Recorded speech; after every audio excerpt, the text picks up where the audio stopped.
போருக்கும் எந்த சம்பந்தம் இல்லை என்றால் என்ன மாயத்துக்கு உண்ணாவிரதம் உண்டா? என்ன மாயத்துக்கு உண்ணாவிரதம் உண்டா? யாரிடத்திலே முறையிட்டு போரை நிப்பாட்ட உண்ணாவிரதம்? இந்தியாவுக்கு எதுக்கு சம்பந்தம் இல்லையே. உண்ணாவிரத்தை முடித்து போகும்போது போர் நின்று விட்டது. யார் சொன்னது? பிரணாப் முகர்ஜி. அப்ப பிரணாப் முகர்ஜி சொன்னா போர் நிக்குது. அப்ப எப்படி சொன்னீங்க? உண்ணாவிரதம் எதற்காக இருந்தீர்கள்? சாகும் வரை உண்ணாவிரதம். யாரிடத்திலே கோரிக்கை வைத்து? கருணாநிதிக்கும் போருக்கும் சம்பந்தம் இல்ல, இந்தியாவுக்கும் போருக்கும் சம்பந்தம் இல்ல. அப்ப என்ன பொழுதுபோகலின் உண்ணாவிரதம் இருந்தீங்களா? எதுக்கு உண்ணாவிரதம் இருந்தீங்க?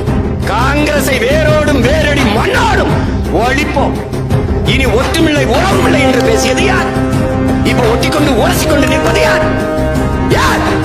மழை விட்டாலும் தூவானம் விடாது என்று சொன்னது யார்? பிரணாப் முகர்ஜி சொல்லிவிட்டார் போர் நின்று விட்டது என்றால் அப்ப பிரணாப் முகர்ஜி சொன்னால் போர் நிக்குது. பிரணாப் முகர்ஜிக்கும் போருக்கு என்ன சம்பந்தம்? இந்தியாவுக்கும் போருமே சம்பந்தம் இல்லைன்னா பிரணாப் முகர்ஜி பேச்ச ஏன் கேட்கணும்?